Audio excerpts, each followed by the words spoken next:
भक्त महानुभावहरू सबैलाई जय श्री राधे। पुरुषोत्तम भगवानको 17 अध्यायको कथा लिएर उपस्थित भइसके। अब भक्त महानुभावहरू, यो 17 अध्यायको कथा असाध्यै महत्त्वपूर्ण छ र हामीले निरन्तर रूपमा भगवानको चर्चा सुनिरहेका छौँ। आउँ श्रवण गरौँ। अब 17 अध्यायको कथा, महात्माको कथा लिएर यहाँहरूका बीचमा उपस्थित भएका छौँ। आउनुहोस् मङ्गलाचरण गरौँ, त्यस पछाडि कथामा प्रवेश गरौँला। श्रीमत चन्दन चर्चितो जलबपो शुक्लाम्बरा मल्लिका मालालङ्कृतकुण्डला प्रविलसन् मुक्तावली शोभिता सर्वज्ञाननिधान पुस्तकधरा रुद्राक्षमालाकरा वाग्देवी वदनाम्बुजे वसतु मे त्रैलोक्यमाता चिरम्। अमरी कबरी भार भ्रमरी मुखरी कृतं दूरीकरतु दुरितं गौरी चरणपङ्कजम्। अविरलमदजलनिभं भ्रमरकुलानिकसेवितकपोलम् अभिमतफलदातारं कामेशं गणपतिं वन्दे। मुखं करोति वाचालं पङ्गुं लङ्घयति गिरिं यत्कृपातमहं वन्दे तमः परमानन्दमाधवम्। सच्चिदानन्दरूपाय विश्वोत्पत्त्यादिहेतवे तापत्रयविनाशाय श्रीकृष्णाय वयं नमः। नारायणं नमस्कृत्य नरं चैव नरोत्तमं देवीं सरस्वतीं व्यासं ततो जयमुदीरयेत्। जय बोलो सिद्ध गजानन भगवान को जय, गौरी शंकर भगवान को जय, गणेश जी महाराज को जय, पुरुषोत्तम भगवान को जय, दुर्गा भगवती को जय। अथ सप्तदशो अध्याय।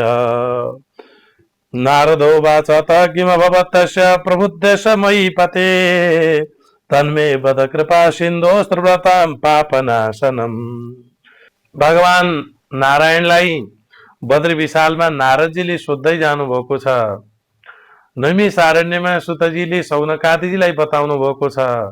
यही कथा हजुर हाम्रा बीचमा चर्चा परिचर्चा भएको छ।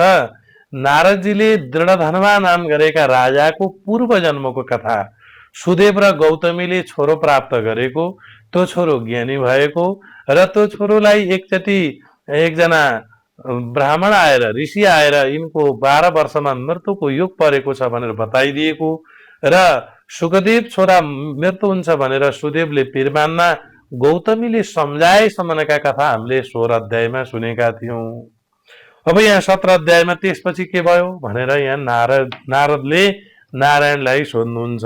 नारायण उवाच स्वकीय चरितं श्रुत्वा प्राक्तनं चकिताननं राजानं पुनरेवा वाल्मीकि श्रवणोत्सुकम्। वाल्मीकि ऋषिले फेरि दृढधर्मलाई बताउँदै जानु भएको छ, तिम्रो पूर्व जन्मको कथा हो यो, लौ सुन।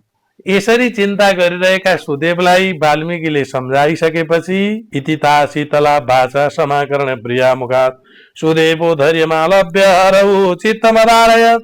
सुदेवले आफ्नी पत्नी गौतमीको कुरा सुनेर केही समय मनमा शान्त बनाउनु भयो।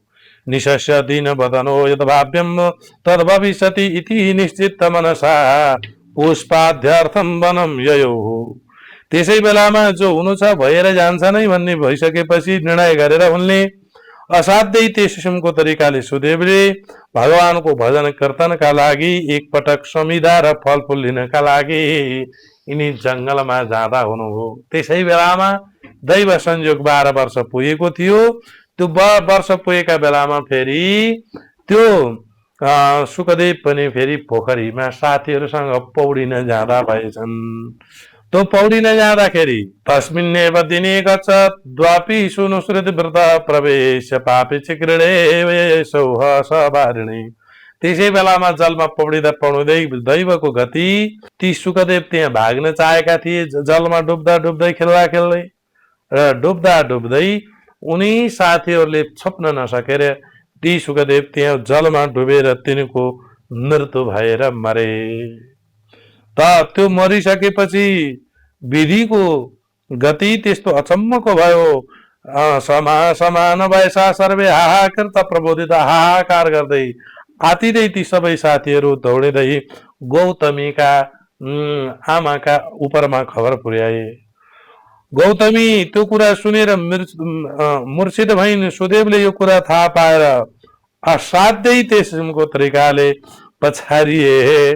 दुवै दम्पतिहरू मूर्छित हुँदै फेरि पोखरीमा गए। ततौ ततौ तायतौ विप्र दम्पति वापिकाम गतौ मृतम पुत्र समालिङ्गम स्वमकै कृत कलेवरम। मरेको छोरालाई काखमा लिएर बार बार चुम्बन गर्दै रुँदै असाध्यै पिर मान्दै मोही खाँदै भन्न थाले, ए छोरा तिमी कहाँ गयौ? बधपुत्र शुभम्बाणी मम शोक विनाशनम। मेरो शोकलाई नाश गर्नका लागि केही न केही त बोल न छोरा। शीतलम ललिताम वत्स मनसो मोदमाव। मेरो मनलाई शान्त दिने कुरा बोलेर मेरो मन शीतल बनाइदेऊ पुत्र। बिहाय भित्रौ वृद्धौ नत्तम गन्तुम यारसी। हामी वृद्ध अवस्थामा छोडेर कहाँ गइरहेका छौ प्यारे पुत्र। लौ न तिमी केही न बोल्देऊ, उठिदेऊ, एकचोटि मेरो गाला मुसारिदेऊ, मेरो बाबा भनेर मलाई बोलाइदेऊ। तम बिहाय न गच्छामि गृहे किम मे प्रयोजनम। तिमीलाई छोडेर हामी घरमा जानुको प्रयोजन के छ र पुत्र? यस्तो नगर। वनेपि नैव गच्छन्ति गमने किम प्रयोजनम।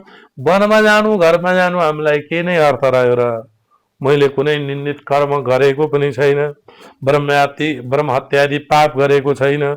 यो मेरो छोरो मर्नुको फल के हो? यो कहाँको पाप हो?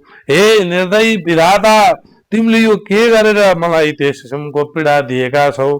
कथमित्यन्तता भाव मम भाग्यवशाद। मेरो भाग्य कस्तो हो, छोरो मरेको मैले देख्नु पर्ने। यस्तो तरिकाले असाध्यै पीडा मान्दै ती सुदेव र गौतमी त्यहाँ रुँदा भए। तिम्रो मुख र सुन्दर आँखा अब कहाँ देखुला?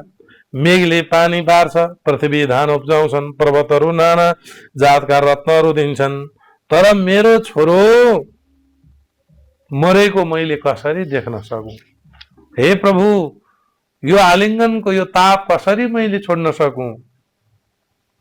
हे मेरो छोरो, एकचोटि जाग, दया गर। तिम्री आमा यहाँ नेउरी चरी झैं रोइरहेकी छन्। तम दृष्टा तो कथम पुत्र दया नुत्पत्ति। तब हामी रोइरहेको देखेर हे विधाता तिमीलाई कति दया लागेको छैन? यस्तो तरिकाले उनीहरू असाध्यै त्यो सुखदेवलाई काखा लिएर रोइरहेका छन्। कसरी बाँचौं? यस्तो किसिमले बडा त्यस किसिमको रोइरहेका दुःखद बेलामा ती सुदेव भगवानका शरणतिर जान थाले। गोविन्द विष्णु यदुनाथ नाथ श्री रुक्मिणी प्राणपते मुरारे दिनानुकम्पिन भगवन् दयालो मम पाई पुत्र नलपातापतप्तम। हे प्रभु परमात्मा, हे कृष्ण, हे दामोदर, हे गोविन्द, हामीलाई रक्षा गर्नुहोस्। हामी माथि यो वज्र आइपरेको छ। हामी कसरी यो मनलाई शान्त गरौं? यस्तो सुनेर वैकुण्ठ विष्णु नरकासुरारे चराचरा धाम भवाब्दि पोत ब्रह्मादि देव नत पाद पीठम मम पाहि पुत्र नलनापतप्तम। हजुरले हामीलाई रक्षा गरी बक्सो। हे मुर नामरीको दैत्यलाई मार्ने हे मुरारी, हामी यो छोरालाई छोडेर कहाँ जाउँ, के गरौँ, कसको चरणमा जाउँ?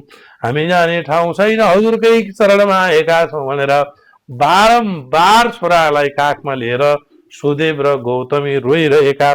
यहाँ वियोगको कथा पूरा गरियो भनेर नारायणले नारदजीलाई बद्री विशालका पहाडमा बताउनु भयो। यहाँ हजुरहरूलाई पनि मैले यो 17 अध्यायको कथा पूरा भयो भनेर जानकारी गराएँ। हरे नमः। इति श्री वीर्यनारदीय पुराणे पुरुषोत्तम मासमात्मे श्री नारायण नारद संवादे दृढधनवोपाख्याने सुदेव विलापो नाम सप्तदशोत्सव। हरे नमः। भक्त महानुभावहरू 17 अध्यायको कथा पूरा गरे। अब 18 अध्यायको कथामा भोलि आउने नै छौं। अब स्तुति गरेर आजको कथा विश्रामी गरौं। ओम नमः शिवाय।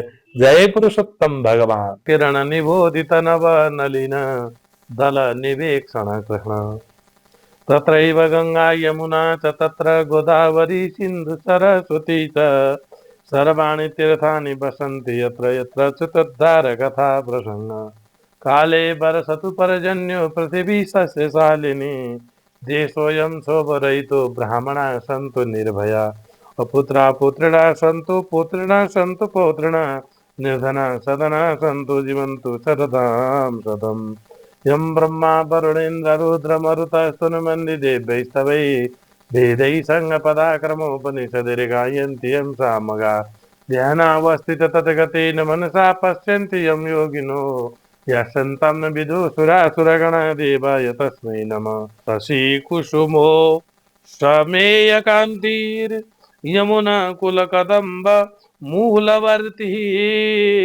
नपगोप विभो विलासशाले वनमाले वितनोतु मङ्गलम नः। भक्त महानुभावहरू आजको कथा पुरा गरियो। भोलि फेरि यहाँहरूका बीचमा उपस्थित हुन्छौँ। हर हर महादेव। जय पुरुषोत्तम भगवान। जय श्री राधे।